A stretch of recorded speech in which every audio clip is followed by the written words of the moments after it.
So we're in June of 2023. Two new movies have come out, Extraction 2 and Transformers Rise of the Beast.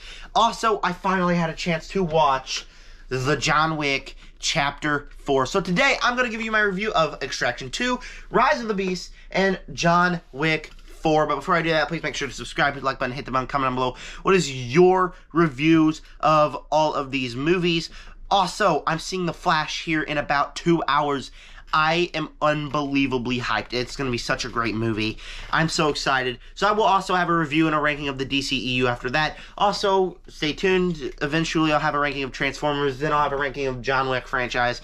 I'll have all those videos coming up. In case you cannot tell, I am really behind on videos. So let's get started with the reviews. And here's how I'm going to do it. I'm going to do Extraction 2, Rise of the Beast, then Chapter 4. I'm so excited to talk about that movie, so I'm going to save that for last because I like torturing myself. With that said, let's get started talking about Extraction 2. And this one, compared to the first movie, is kind of weird for me. Because in a lot of ways, I think this movie improves on a lot of things that that one had. But in a lot of ways, I think that the first one was much, much better. Starting off with the improvements, the action is not that big of an improvement. The action in the first one was really good. But the two big action sequences here, the 21-minute oneer, which is phenomenal, and then the middle action sequence at the apartment, where they're all just trying to get away from the bad guys, those are two phenomenal action sequences. And they are some of the best action I have seen all year, besides yours truly. But I think that that action is so great, especially the 21-minute oneer. What kind of Netflix movie will have thousands of extras running around and a 21-minute oneer where Chris Hemsworth is running around killing people? It's awesome. And it's a Netflix movie, which even more shocks me that this is a Netflix movie that's able to pull off something that I have not seen even from the John Wick franchise. It is absolutely crazy and phenomenal, and the action is so energetic, and I loved it. I loved the action here. A big improvement over the first movie is this cast here. So, in the first movie, we had Nick, we had Yaz, but in that first movie, they were just there to be like, yeah, Chris, okay, they're heading west. Yep, heading west. Okay, bye-bye now. That's all they did, was just that, and they weren't that compelling characters. From the beginning of this movie, they were made their own characters to where you like the characters, and it's clearly evident that one of them is going to die, you don't know who, but when the character who did die died, I stepped back and was like, wow. Wow, I did not want that to happen, because I did not want them to die, because they're made into way more compelling characters. This is clearly a blockbuster, where we got the big action sequences, we got the funny characters, we got all that. It's a summer blockbuster movie, and it really works for that. With great action sequences, great cast. I absolutely loved a lot of things that this movie was able to do. But then we also got to talk about the downside, which is stuff that the first movie did much better. And first off, it's having a clear and evident threat. The first movie had this clear threat where we have the villains, and they want this kid, and they're there, and they're always there, and there's always people trying out to get them, and you feel the dangers, and they're big action sequences. And the movie ends with Chris Hemsworth on a bridge dying because of this clear threat. You know how the end of this one is? Chris Hemsworth and a guy have a boxing match in a barn, or not a barn, in a chapel, and throw stuff at each other and fight. That's what the ending of this is. It's not big, extravagant. It's not fun action sequence. It's a pure fist fight in a chapel. That's what it is. And I cannot help but feel just a bit underwhelmed by that ending, especially when the first one's ending was, we're on a bridge, and Chris Hemsworth's gonna die, and it's intense. And this one I was like, yeah, it's not intense. And even though it completely fixed it with the actual ending, which I thought was really compelling and left me wanting more, this battle, it just did not feel all that clear and evident to me. And it's just one of the big downfalls I've had with this movie. The big one here is the first movie. I wasn't the biggest fan of the actors. I didn't think they did the best that they could.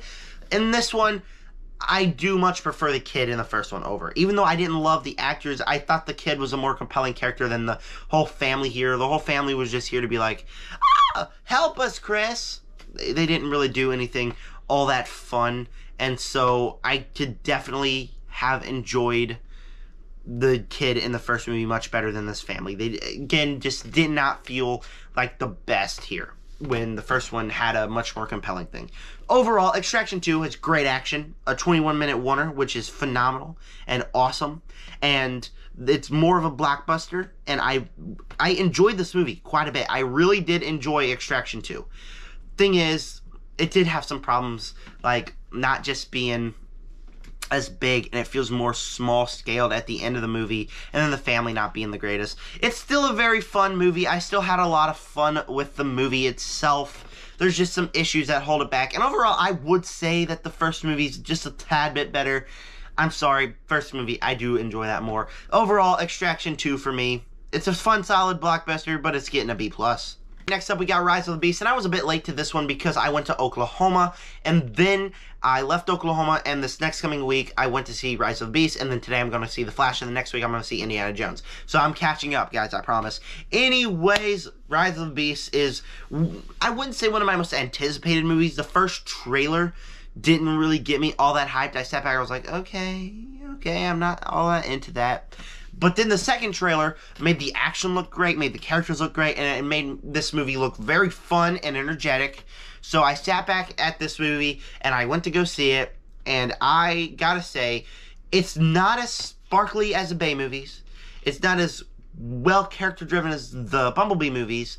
It's just in between that, and it's a fine Transformers movie, and I had fun with it, and I enjoyed myself while sitting back and watching Transformers Rise of the Beast. Starting with the positives here, I do like this cast here. Obviously, Anthony Ramos, he is phenomenal. I loved him ever since I've seen him in The Heights. Everything he's in, I think he's great in, and he's great here. His chemistry with the Autobots, his chemistry with everybody on screen is absolutely great, including his family. You feel for this guy's family because this character is just so compelling as well. And then we also, on the flop side, have Pete Davidson as Mirage, and I think that's absolutely great because they both have great chemistry with each other.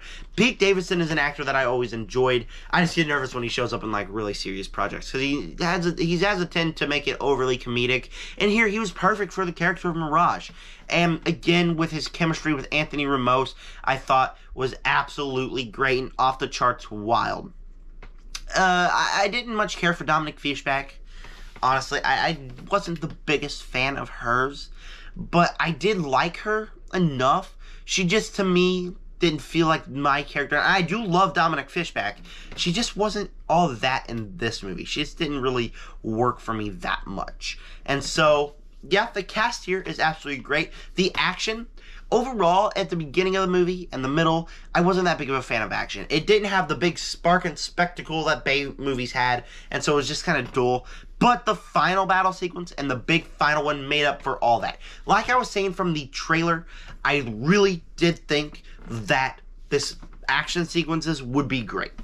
And this ending action sequence that it promised against Unicron and Scourge, all that is just great, and it's awesome, and I loved watching that. There was so many cool things that happened there.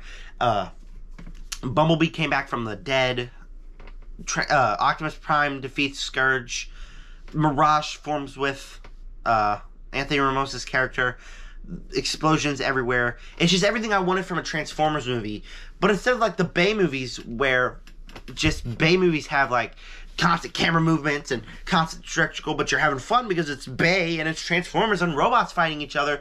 This one, it also did feel more stylized, where I felt I knew what was going on instead of just seeing, wow, Transformer, oh, Transformer's dying. So that was fun, and I do love this final battle sequence. Again, though, first two didn't really like me. I mean, the one at the museum and then the one and where they're in the forest and they fight, that didn't really work. But from the point where the Eagle chick turns into a Decepticon and starts deciding to defeat each other, I think that is when the movie's action flipped for me. And that's really when my enjoyment of the film flipped for me. Because like I said, it's kind of just a good Transformers movie. It's a good enough Transformers movie. The first two acts aren't that compelling for me because I was interested. I wanted to see what happens.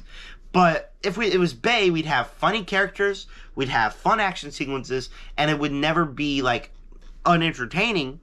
But I just felt like it was like a dull. It was a dulled down, watered down. It's like a watered down Pepsi, you know. Pepsi's got so much spark and flavor. You put water in it, it kind of just dulls down the flavor, obviously. And that's what this kind of felt like. But when we head into that big action sequence, I thought it was great and awesome and exciting and fantastic. Also, we also got to talk about the ending of the movie and where this is heading forth, because turns out the G.I. Joe contacted Anthony Ramosa's character to try to stop a big war that's coming, and I gotta say, that is awesome. That is absolutely awesome. I love that. I think that is absolutely a great idea to have the G.I. Joe come in, and I don't really know where the sequel is going to take us. I'm genuinely interested where the sequel is going to take us, because the ending of the movie didn't really leave room for a sequel. But if the G.I. Joe are saying there's going to be a big war coming, the G.I. Joe are saying there's going to be a big war coming. And if they do get a G.I. Joe Transformers crossover, I really do hope that they have Stephen Campbell Jr. direct it, because Stephen Campbell is one of my favorite directors working in Hollywood. He's alongside, for me, Andy Muschietti. And I love him because he made Creed 2, he made this. He's good at making blockbusters that have good pacing and are just flat out enjoyable. And that's what this movie is. The movie has great direction from him. Even though it's not as good as Bay's, he is a good director and I really do like him. But I just don't know where we're going to go with the sequel, and I'm interested to see. I really do hope we get a G.I. Joe Transformers crossover, because that would be awesome. So, enjoyable action, enjoyable characters, made this a fun watch for me. I really did enjoy this, but it's just gotta say, like I said, it's not Bay movie. It's not the Bayformers. And so that's why it's gonna get like a 3 stars from me. Kind of that kind of thing. Like, it's enjoyable, I would watch it again, but it's just not as good as the other movies. And the ending really made up for the whole movie. I really did love that ending where the big action sequences. I did have some issues with it. Let's get onto it. Like I said, obviously, for the 5th time, it's not Bayformers. It's not Bumblebee. It doesn't have all the strengths that those movies had. It's got its own different way. It's not as fun as Bayformers. It made me definitely miss Bayformers just a little bit. I was like, yeah, but imagine if this was directed by Michael Bay. That would have been even better. And even though we'd probably have a lot of humping jokes, it would be more entertaining, I think. And so, like, Stephen Campbell, like I said, he's a director that makes fun blockbusters. This movie, Michael Bay would have elevated that. It feels like he was watered down. It feels like he was watched closely to make the most safe Transformers movie possible. But, okay, like I said, it was still really entertaining. Another big negative, I'm going to say this, everybody's craving about, oh, Optimus Prime had a character arc, it's great. For me, I didn't like the character arc. I genuinely didn't. It made it seem like Optimus Prime was too young. It made it seem like Prime was too young. When in Bumblebee, which is set before this, it seemed like Prime is his old self. He's the same old guy, old wise guy. And this one is just like, it just makes him seem like kind of a teenager Optimus Prime, a little young. And it made it seem like, that's interesting, and it didn't work all that much for me. Also, the robot animals, I forget what they're called, they're not barely in this. When we get to the final act, they're utilized, but I found myself through the first 2 acts saying, where are they? And even though the story was compelling, I was compelled by the story, I sat back and I thought, yeah, but I kind of wish the animals were here. And when they show up, they're worth it, they're really cool. But for a movie called Rise of the Beast, they're really just not here all that often. And like I said, it's a safe movie. It plays everything extremely safe to where it's not as entertaining as it could have been. And so, a couple issues here and there made it to be just for a really fun watch. I do have a couple more positives I want to talk about. Like I said, when the animals are there, the animals are fun, they're cool, and I really like them, and I really want to see more of them in this franchise. And then another big positive that I forgot to mention earlier, the villains are absolutely great. I love Scourge as a villain. I've always loved Scourge as a villain, and he is great in this movie. And all the other ones, they're evil, and you could feel the evil. And I love Unicron. Unicron is better than Megatron for me, and he was great, and they were awesome. and the villains were really cool. And when, how bad you know that Scourge is, when Optimus Prime kills him in the end, you feel that victory, and you feel it really work. So that is all for Rise of the Beast. Obviously, fun action, fun characters, great villains, made it for interesting watch, and made it for entertaining watch. For me, though, I would much rather watch a Bayformer, one of the good Bayformers movies, than rewatch this one again, because it just didn't have that spark in it that really just made it be one of the best Transformers movies. And it did have a couple interesting decisions, like keep the robots later, killing off Bumblebee. So that was really interesting for me. But overall, it's also going to get a B+. Rise of the Beast, I really did enjoy it. I think it's a fun enough Transformers movie. Currently, right now, it's at either 3 or 4 in the ranking. It's up there with Bumblebee, because Bumblebee is also kind of like this movie for me. But it's going up there, but I will have a Transformers ranking as soon as I watch all the Transformers movies. Thinking what time it is? Oh yeah, I think I know what time it is. It's John Wick Chapter 4 time. John Wick Chapter 4 is my most anticipated action movie all year. Hands down. It was one of the most excited I've been for an action movies in a while. I binged the entire John Wick franchise in less than a week because I was so excited and I loved the action. Even though I had my problems with 1, I didn't like it, and 2 is great. And even though 3, I definitely had my problems, I had to watch it 3 times to even enjoy it. I was still really excited for this movie because the action is just great. And hands down, we gotta say, the action in this movie is phenomenal. That is right. This is some of the best action I've ever seen. From flat out in the beginning, we get an action sequence at one of the Continentals where it's just a bunch of killing, and it lasts for about half an hour, I'd say. And it just enters the action, and it's so fun and so awesome and so action-packed that is absolutely great. And I loved it. And then even when we get to the end, in the middle act, I had my problems. I'll talk about that in a few minutes. But the ending act had John Wick fighting a bunch of people in cars, on the stairs, just all the people coming after John Wick in a glorious 45-minute action sequence. And it's absolutely phenomenal. And when this action is here, this action is good. Honestly, for me, I felt the story was a bit weaker in this one. So every time there's a big action sequence, I just was like, yeah, this is what I come to these movies for, is these big action sequences. And this in Extraction 2, they kind of just complement themselves, honestly. Like, that one had a 21-minute oneer. This movie has all this great action sequence. Like, this is some of the best action that I've ever seen in 2 of these movies I'm talking about in one video. And especially this movie, because it's great. It is absolutely amazing, and I loved it. Also, other things we got to talk about here, the cast is great. From the very beginning, Keanu Reeves, with his one-liners, like, at the very beginning, some guy was like, so it looks like you came here for no reason, John Wick. And John Wick goes, yeah, maybe not, and shoots him in the face. That is the kind of performance we're dealing here. And just always, he always has these one-liners, and performed by Keanu Reeves, they're great. That is great, and I just loved sitting here, and every time Keanu Reeves was talked to or something, it was just funny, and I loved it. It was awesome.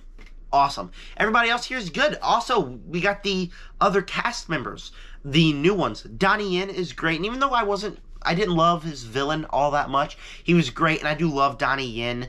Alexander Skarsgård is the best villain in this John Wick franchise. I think he's great. He is terrifying. He's evil. You can feel the evil. I've always loved Skarsgård because Pennywise, Barbarian, all that, he's always just so great in these movies. He's not afraid to just be this evil and kind of scary character, and that's what he does here, and putting that in the John Wick franchise is really good.